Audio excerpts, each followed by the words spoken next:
Hello, and welcome to Season 8 of the Canadian Women's Foundation podcast, All Right, Now What? Gender equality and justice, where we live, work, learn, and play is the goal, and it makes life better for everyone. All Right, Now What? Remains a space where we ask, how do we move from awareness to action? But this season, we're also shifting the story. Through powerful storytelling, expert interviews, and bold conversations, we'll explore what true equity can look like, especially for those who are too often silenced or overlooked. The work of the Canadian Women's Foundation and its partners takes place on traditional First Nations, Inuit, and Métis territories. We are grateful for the opportunity to meet and work on this land. However, we recognize that land acknowledgements are not enough. We need to pursue truth, reconciliation, decolonization, and allyship in an ongoing effort to make right with all our relations. Hi, I'm Shagani Hamparam from the Canadian Women's Foundation. Today, we're joined by professional soccer player, social activist, and global advocate Farkhunda Muhtaj, whose leadership on and off the pitch has made her a powerful voice for girls and young people. In our conversation, Farkhunda reflects on her family's refugee roots, and how the sport of soccer became a doorway to community and purpose. She shares why access to sport is about navigating social barriers, inequities, and the realities many young people face. And finally, Farkhunda offers insights on how we can champion inclusive sport environments and support young girls who are too often left on the sidelines. Well, welcome, Farkhunda. So excited to have you here. I do want to start by letting the audience know how I know you, because I feel it's so relevant to why I was so excited to invite you to be a guest on the podcast and what we're going to be talking about today. So back in October, the Canadian Women's Foundation, we did our first collaboration event with Generation Women Canada in Calgary, and it was a generational storytelling event. And so we were looking for folks in Calgary, and a lot of people were recommended to us. And we were very excited when your name came across as part of our Team 20's storyteller. I remember me and Jen were hoping that we can lock you in because we read a bit about your story. I tried really hard not to Google you. There's lots of, things you've done that's out there, but I was so glad I didn't, because when I heard you speak at the event, and I think lots of people felt that way hearing you, they were really moved. They found, your experience very powerful, and just the maturity and like the life you've lived for somebody who's in their 20s is just, I was telling Deep this before we started this conversation. So I'm really excited for folks to hear more about you and the wonderful work you're doing, because there's such an overlap with the Canadian Women's Foundation in terms of gender equality in the world of sport. So speaking of that, let's get into your journey a bit, because you were the captain of the Afghanistan's women's soccer team, and currently you play for Calgary Wild FC. Can you tell me a bit about your journey into becoming a professional soccer player? Did you always know that you wanted to be a professional soccer player? Did you imagine that this could be your life? So I grew up in Toronto. I came to Canada when I was 2 years old, immigrated here. I'm originally from Afghanistan. My parents come from a refugee background. And so growing up in Canada, I was extremely grateful for all the resources and supports that we had at our disposal. And I really wanted to leverage that because I knew other girls around the world didn't have access to the same opportunities I did.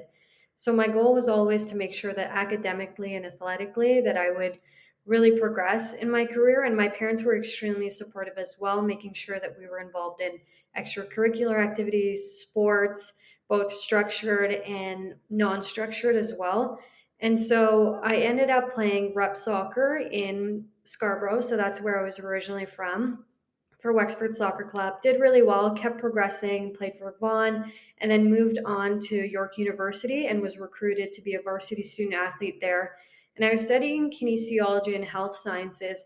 And that's when I actually began to realize that sport is so much more than the physiological and psychological aspect of the game, or biological aspect rather. And, a lot of kids can't access sport because of the psychosocial or other issues that they might be facing. And so that's when I realized that sport is so much more than a game, and specifically soccer and football.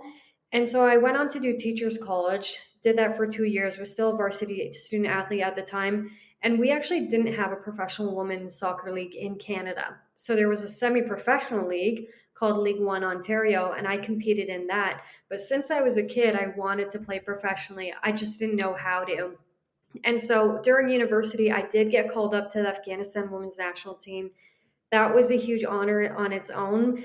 I honestly did not even know we had a national program, but then they had hired American coaches. They were really investing in women's sport, and it was a great time for me to get involved. And I'm so glad and honored that I've represented my nation. And so it was like I was a national team athlete, but then domestically, I wasn't playing professionally. I was playing I was a varsity student athlete, which is the highest level of sport in Canada for soccer at the time, women's soccer. And so when I graduated from teachers college, naturally I was like, I want to be a professional footballer, but there's no avenue here at home. And I had heard of stories of people going abroad as well, but they were barely making anything. And it was really hard for them to make ends meet.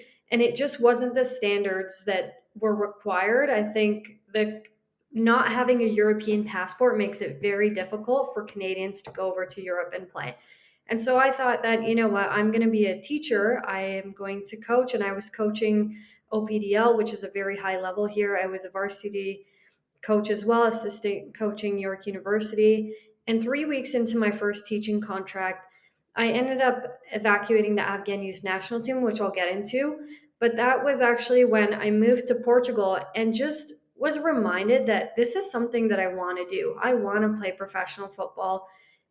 You know, it's so big, and I realized that my impact was so much greater on the pitch than it would ever be in the classroom for my community. And so I told myself, I'll always come back to the classroom, but I'll never be this young to play professionally. And I'm glad that I ended up doing that and stayed in Europe and played there until the NSL was created. And I wanted to be a part of history right from the beginning and play for Calgary Wild FC. It's funny because I'm originally from Toronto, and I had lived in Portugal, Turkey, and the Netherlands before this. And everyone wonders, well, why didn't you play for Toronto? Toronto is a great team, of course, as we know, they won the league. But I am a community ambassador and a footballer at Calgary Wild FC, and their vision and mission around what I would do really aligned with me. And so I am, very lucky to be able to get the best of both in this role. So many wonderful things, and you touched on so many things that we will dive deeper into. I did want to say, I forgot that you grew up in Toronto. I grew up in Scarborough too. I was wondering, and we'll talk about that when you talk about the Scarborough Simbas, if that's sort of where that came from. And I also went to York. I went to Schulich at the business school, so just lovely connection there that I forgot that you were from Toronto. So you did mention the evacuation, so I do want to talk about that. So following the 2021 Taliban takeover, you were a central figure in helping to evacuate the Afghanistan girls soccer team. You were so kind to share that as part of your story at the Generational Women event. You don't necessarily have to reshare it again, because I know it's quite an intense and heavy story. But I am curious how that whole experience impacted you, and even all your advocacy initiatives to follow, how that shaped you. Yeah, of course. So in 2021, I had just graduated from university. And in that summer as well, in August of 2021, August 15th to be exact, the Taliban had gained control of the country. And we were actually, as a national team, preparing for the Asian Cup qualifications that would have happened in September. So I was fully in contact with the Football Federation over that summer, and they were planning the training camp and so on. And so it went from a ton of communication, and I was also watching the news, so I was aware of what was happening. So I kept asking them if they were sure that we were going to compete, and considering what's currently happening in Afghanistan, if the circumstances were made it permissible for even us to compete at the world stage. And they were like, no, don't worry, Afghanistan will not be taken over. We're safe in the capital. And so I was like, okay. So I went from a ton of communication to zero communication for a week. And naturally, I got really nervous until I got a phone call from the Afghan Football Federation when the Taliban had gained control, asking me to help evacuate the national team players and the young girls because their lives were at risk. The Taliban had come into the office, asked for sensitive material, and their identities were quite clear because they were active in the community. And in Afghanistan, just playing sport makes you an activist in its own right, which puts you at risk. And so I had no clue what to do at the time. I was at home. I mean, I wasn't literally at home, but I was at my job. I was actually working at the Ability Center when I received that call in Whitby.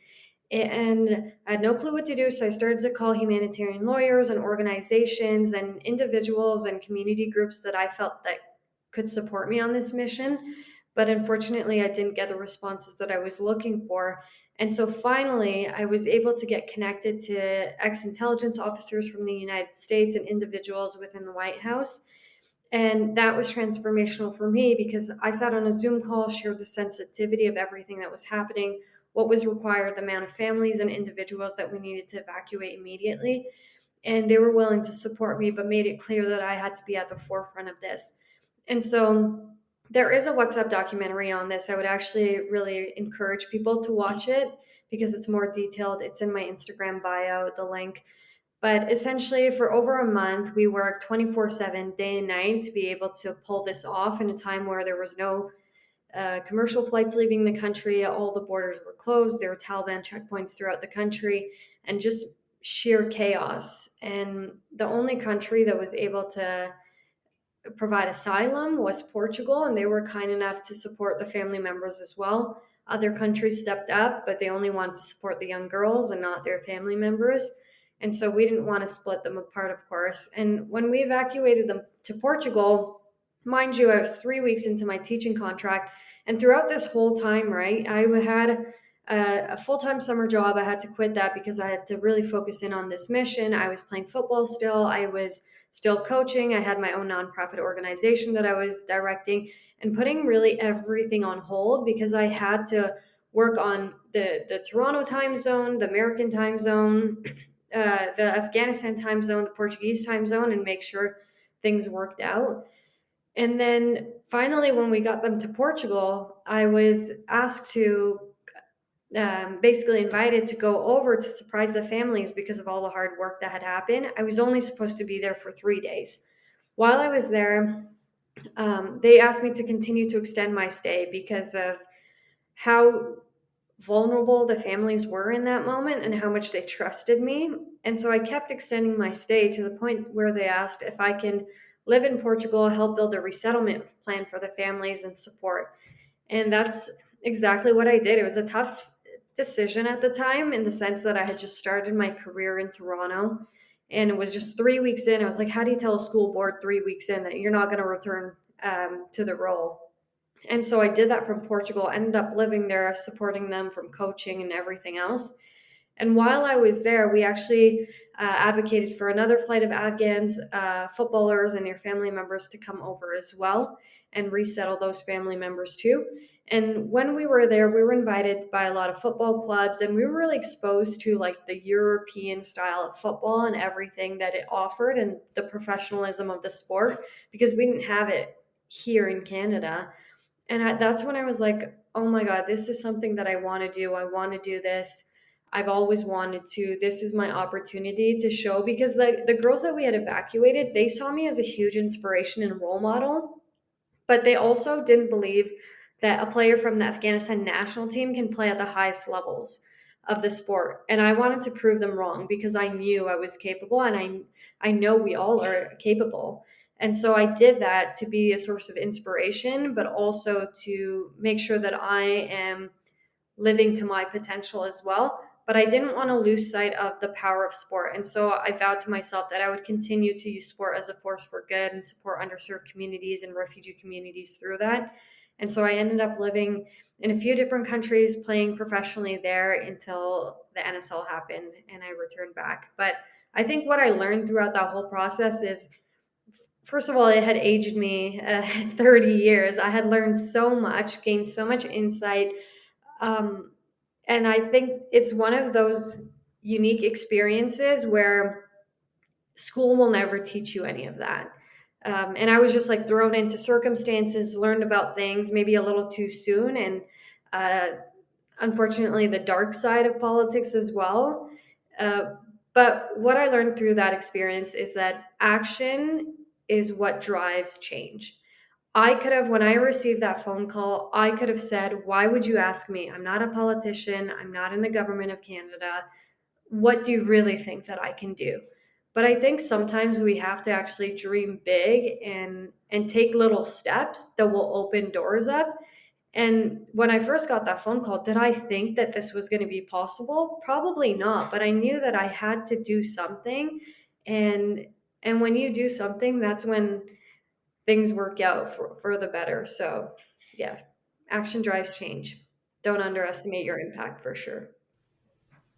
I love that. I was literally just going to repeat that: action drives change. And, I've heard this story obviously before. It still remains so powerful and resonating. And, I was going to mention that you share that, and I'm sure you've had to tell this story a lot and it's part of your life, but it is quite a burden to have taken on at such a young age. And to your point, sort of thrown into it. I admire and respect so much that, your belief in knowing that this is the thing that you wanted to do, despite not necessarily being the position that was setting you up to win.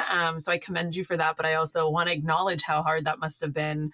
And yeah, I appreciate sort of how thoughtful you were in thinking about, realizing the reality of the role you play for some of these young people, seeing someone like you who looks like them, and seeing the possibilities, which leads me to, your other work, which you talked about, using sport, the power of sport. And you are the co-founder and director of Scarborough Simbas, which is a nonprofit organization that uses sport to support newcomers and refugees in Canada on their settlement journey. Can you tell me more about how that works and how that came to be, and sort of what is the impact you're seeing from the work that you do there? Yeah, so Scarborough Simbas was built during COVID-19, actually. And that's when we established it. At the time, during COVID-19, I was in teachers college. I was playing as a high performance athlete. I was coaching as well as a high performance coach. And we continued through the pandemic with restrictions. And I just saw how affected and impacted these young kids were. But on top of that, I realized that grassroots soccer, nonprofit organizations, the ones that necessarily didn't have the funds to be able to pay for sport, didn't have sport. And all of that was put on hold. And the refugee and newcomer community, their mental health was deteriorating just as much as everyone else's was, if not more, because there were some supports by the government at the time, but when you're a refugee and newcomer and you've just settled in the country, you don't have that background to be able to even qualify for those supports. And so I couldn't imagine what they were going through and some of the challenges. And so that's when I decided to co-found Scarborough Simbas to help support and alleviate some of the hardships that they were going through the game. And so it started off very humbly. We got a very small grant initially and had 50 kids sign up in Scarborough. And the intention was to do it in Scarborough for many reasons.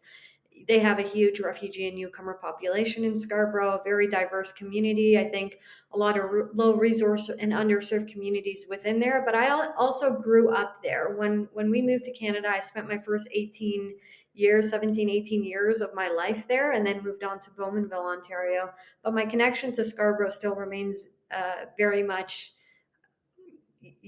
just I'm just as connected as I was when I lived there. And so we had 50 kids sign up. I think that was the best summer that they've ever had. And it's completely free sport. So the way we function is, at the time, was once a week, camp style, 9 to 12:30.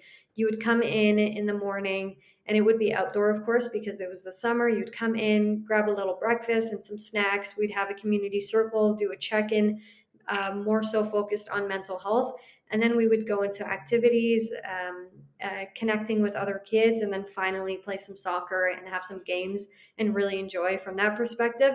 And then we would end off with a community lunch. We knew that many of these kids don't have access to the most nutritious meals at this time, and we would make sure that they were fully fed and were able to provide them with grocery gift cards as well to go home with, and transportation costs were also covered, so bus costs. And That was a defining moment for them, I think, as well, because it's the first time that they really felt valued in Canada. And it really helped them as well because we had an influx of Syrian refugees come in.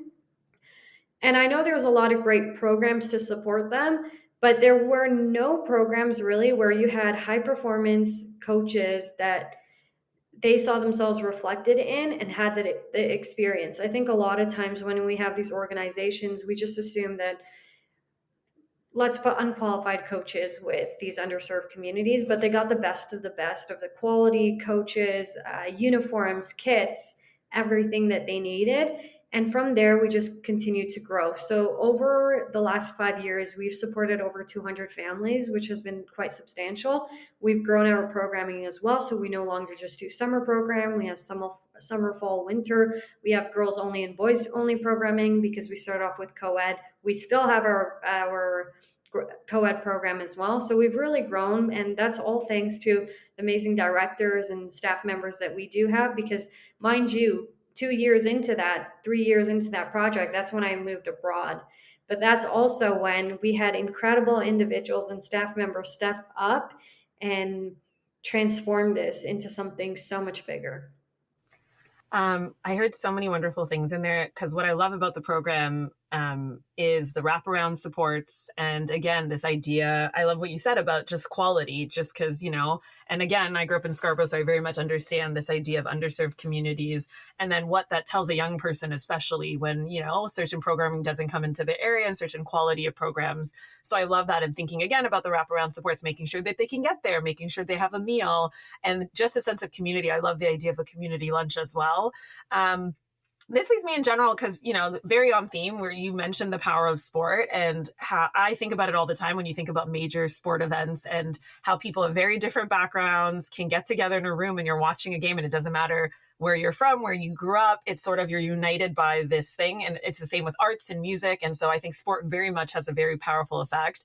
But the role of girls is often we often see men and sports in kind of these big venues and arenas and people paying tickets for, and, there's a lot more for women and girls to kind of have that opportunity. And so I would love to hear from your experience, and you already touched on this, but especially we know from the Canadian Women's Foundation with our own girls programming, it starts quite young, unfortunately, that girls either stop playing sports, start to get conscious about their body, are not even encouraged as sports as a part of development, which I'm sure you can, from your own experience, know how important that is. So can you talk about what, in your experience, whether from your own personal journey or through your work, what do you see as the benefit of girls being participating in sports like soccer? And what do you see as barriers for participation here in Canada?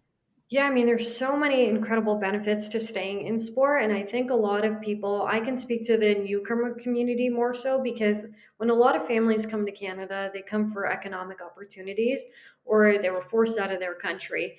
But playing in sport doesn't necessarily fit the mold of their vision of their kids in Canada because for them, it doesn't lead to anything.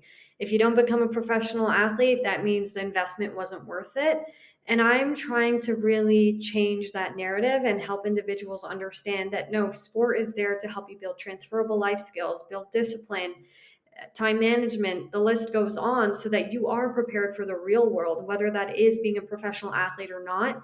We know that 90% of C-suite female executive leaders come from a sporting background. So it gives you a competitive edge, that you are this individual that is prepared for any storm that is going to come. And so that's the way I like to frame it for the newcomer communities. But I completely understand it's extremely expensive. So some of the barriers that exist are ridiculously expensive. And that's not even high performance sport only. Even simple, structured summer camps or nonprofit organizations that unfortunately sometimes have to charge these families a base fee in order to continue to operate.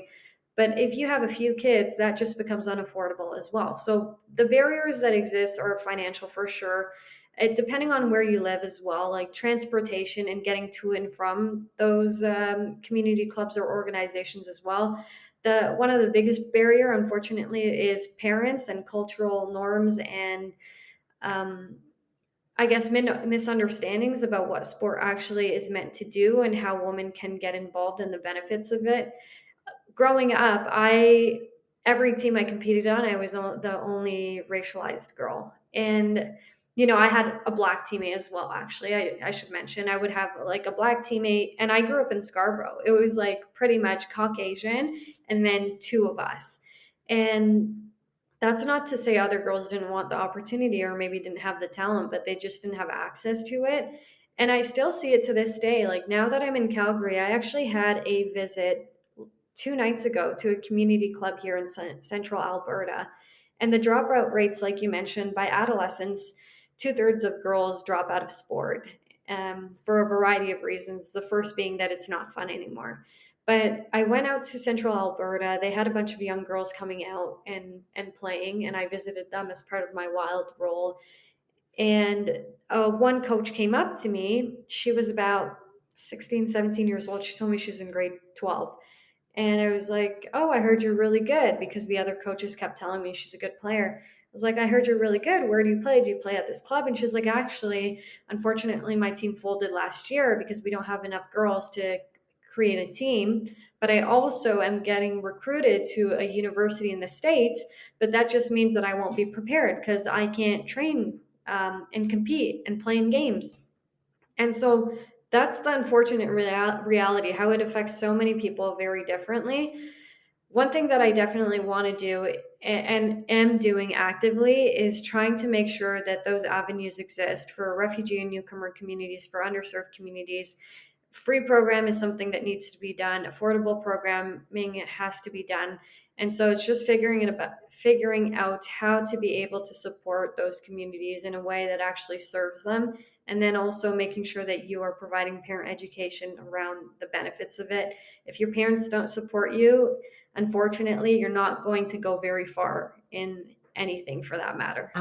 I didn't know about that C-suite stat. And, you saying that brings up so many memories for me because I played sports throughout, school, university. And, even if it was just recreationally and it wasn't, I wasn't at a professional level, I can see so many of the benefits. And you talked about this earlier and I'm thinking about it now, which is the importance of the things you learn outside of school. From the actual classroom, because you're right. I think there's so many things from being in a sport, especially a team sport environment, whether it's social skills, self-confidence, and even health. Like I think about being much older now, how easier it is for me to pick up a physical activity because I have such that experience and comfort level and understanding that, it's part of your health too, just to be able to be comfortable and move your body and have a relationship with your body. So hopefully we're going to end this podcast on what I consider a hopeful note, because I always just wonder, especially with the state of the world and, reading headlines after headlines, and there's not always positive news or always signs of progress. What keeps you hopeful and what keeps you motivated to do this work? What keeps me motivated is my intention behind it. So, believe it or not, I grew up without social media. I got social media in 2021 when I graduated from university. And that's when I was actually forced to make a social media because my family members, friends were like, "You're doing such great work in the community. No one ever knows. And you're not inspiring anyone in your bedroom." And so I was like, "Okay, I understand where you're coming from, but my intention is not for the world to know what I'm doing, but to actually serve those communities." And they said, "Yeah, but you can maximize your impact by the power of social media." So that's when I created it. So every time, I'm going through challenges or difficulties or maybe successes, I always remember that the intention behind it is to make sure that I can change one individual's life, hopefully, to then move on to inspire others and kind of have that ripple effect. I think naturally what ends up happening is you have a greater impact than you even think. But for me, it's always been one person at a time. If I can help one individual who can then help someone else, that's the most important message I can leave individuals with. And I always say this quote or stat rather that there's 8 billion individuals on this earth, and if each one of us supported one individual and passed that forward, then we would have exponential change in this world. So just don't underestimate your impact. Start off small. Everyone wants to do the next biggest thing, but is not prepared to just support one person. And so let your impact be felt. And that's beautiful. And you know, even when you're saying change in one person's life, you know, and we know this again through the work that we do, it's not just that person's life you end up impacting, it's the people around them. And that has that ripple effect. And I think it's a beautiful reminder, to your point, where again, in a time where it feels like people individually may not feel like they can do a lot, but even turning to your neighbor, someone in your community, a friend, and just doing what you can there, it's that ripple effect of all of us doing something, because it's, to your point, better than doing nothing. Thank you for helping shift the story on safety, leadership, justice, power, and rights. You can visit CanadianWomen.org today to learn more and stay connected.